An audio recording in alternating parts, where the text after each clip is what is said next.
Hello, calculus people. Welcome back. We are starting Unit 2, and this lesson in particular is one of my favorites because it really sets a foundation for what calculus is all about. We've got two questions today. What is the difference between the average rate of change and an instantaneous rate of change? And how can we find the instantaneous rate of change on a graph? In plane geometry, we learned that a secant line is a line that intersects a circle or some other curve at two or more points. We also learned that a tangent line is a line that intersects a circle or curve at exactly one point. But if we zoom into a graph, that secant line can look a lot like a tangent line. So really, a tangent to a curve at a point is the line that best models the behavior of the curve at that point. This idea will help us find the slope of the curve at a point. This slope of the curve at a specified point will be referred to as the slope of the tangent line, the instantaneous rate of change, the derivative. The most important thing to note here is that the tangent to a curve at any given point is unique. A function f has a defined slope at x equals a, and it has two things in common with its tangent at x equals a. The point of tangency, that dot right there, so the curve and the tangent line share that point, and the slope at the point of tangency denoted by f prime of a. A secant line is a line joining 2 points of a function. Finding the slope of the secant line through those 2 points will give you the average rate of change over an interval. So average rate of change is the change in y over the change in x. You could also say it's the slope of the secant line. Or you could just use the formula. This is the slope formula, y minus y over x minus x. Let's find the average rate of change for this function, x cubed minus 3x, over the interval from 1 to 3. In other words, let's just find the slope. So first, we need to figure out what f of 1 is. It's -2, so that's our point down here. And f of 3 is 18, so that's our point up there. Now we use the slope formula to find the average rate of change, which is 10. What about instantaneous rate of change?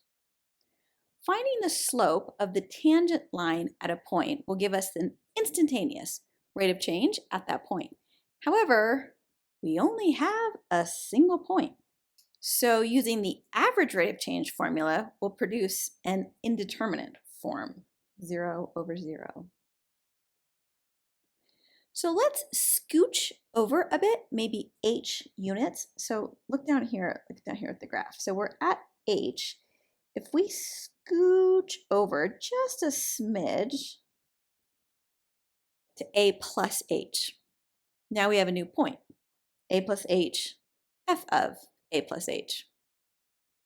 Now we can algebraically estimate the slope of our tangent line. So again, here's my y minus y over x minus x. Clean that up a bit. And this is a very, very important formula. Let's scooch over a little bit less. See, so look down here at the graph again.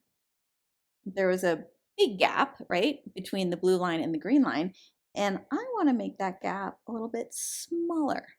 And the smaller h gets, the better our approximation gets.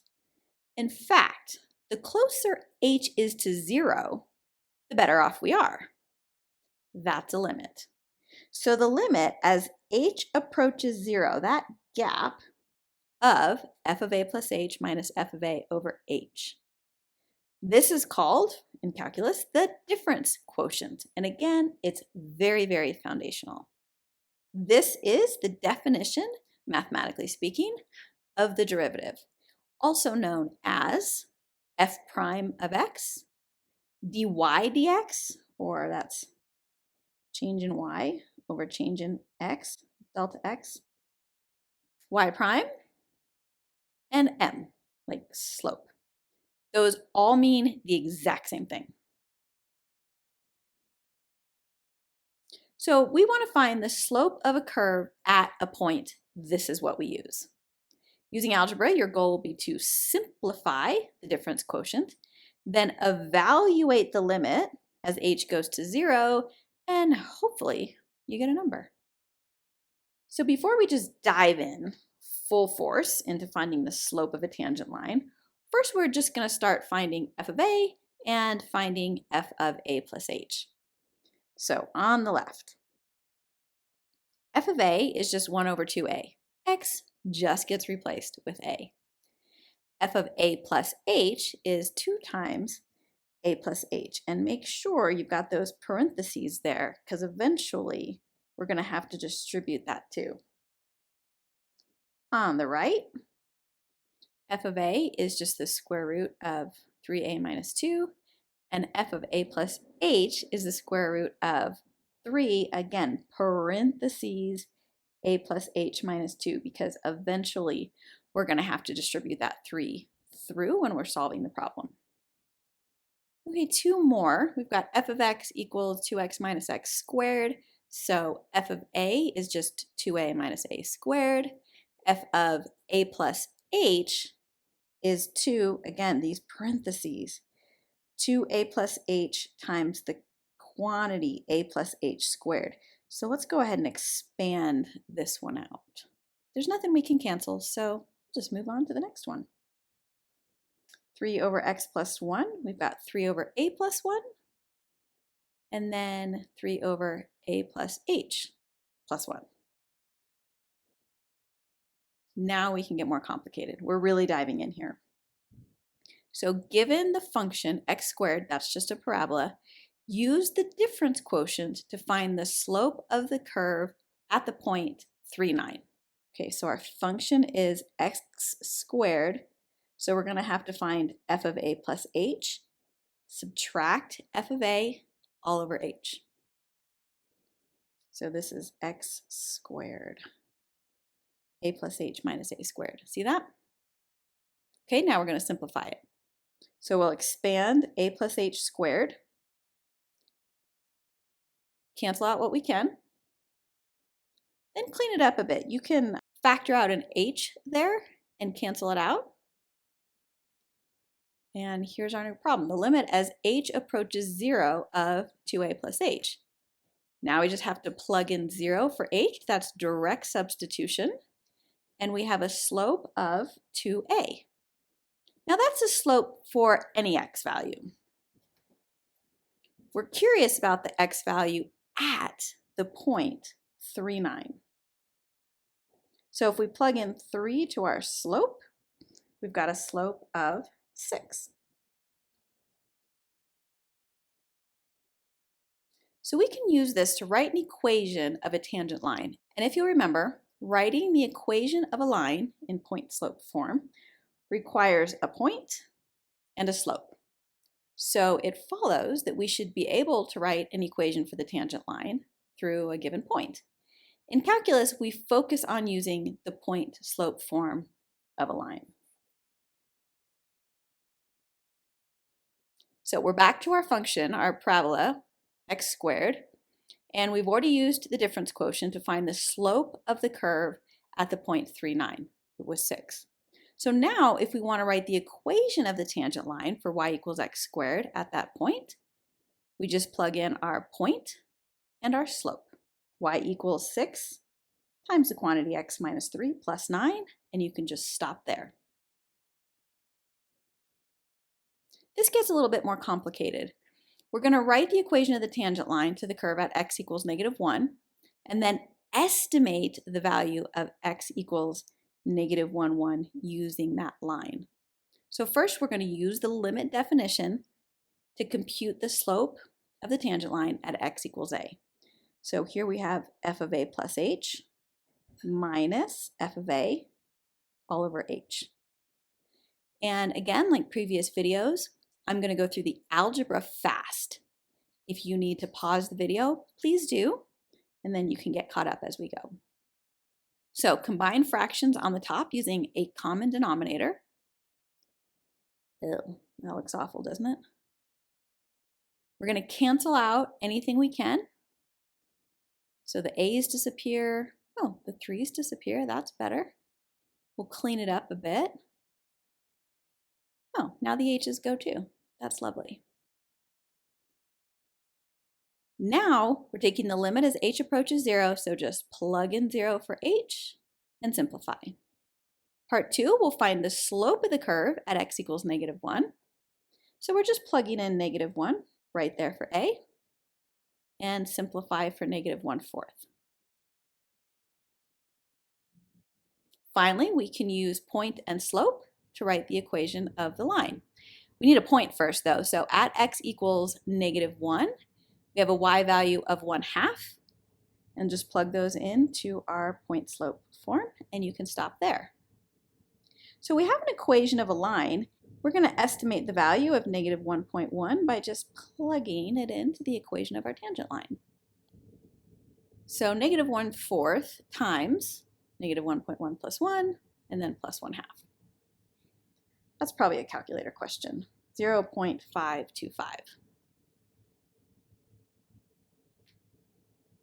So given the function 4x minus x squared, determine how fast the function is changing at x equals 1. That's code for find the slope of the tangent line for x equals 1. First, we're just going to find a general formula for finding the slope of the tangent line at any point, using the points x, f of x, and our scooch over point, x plus h, f of x plus h. So this looks awful, doesn't it? So here we have f of x plus h minus f of x all over h. Multiply out and cancel anything you can. This is so algebra heavy, I'm sorry, but in a couple lessons I'm going to show you a shortcut. But it's good to just kind of be in the weeds of this for right now. So those go away, the x squareds go away. We can factor out an h, and the h's disappear. And now this is looking much better. The limit as h approaches 0 of 4 minus 2x minus h. Plug in 0 for h, and f prime of x, the derivative equals 4 minus 2x. That's the slope of the tangent line anywhere on my function. So now we'll use that derivative to find the slope of the tangent line and the normal line at x equals 1. So we'll just take 1 and plug it in. So f prime of 1 equals 2. That's the slope of the tangent line. Now what's this thing, the normal line? Sometimes they'll throw that at you. That is the line perpendicular to. So the slope of the perpendicular line is the negative reciprocal, or negative 1/2. Good news is, if you have a TI-84, you can do a lot of this on the calculator if you're allowed to. So grab your calculator if you would please, and go to the equation editor. That's the y equals, and plug in 4x minus x squared. Then get out of that and hit the math button and go down to number 8. Here's the cool trick. It'll pull up this derivative. This is d over dx, that means the derivative of, and we need to insert our equation right into that little box. So if you hit alpha trace, it'll bring up all the possible equations that you can insert. And then one we want is y1. So you just hit y1, hit enter, and there we go, 2. So that's it for 2.1. See you next class.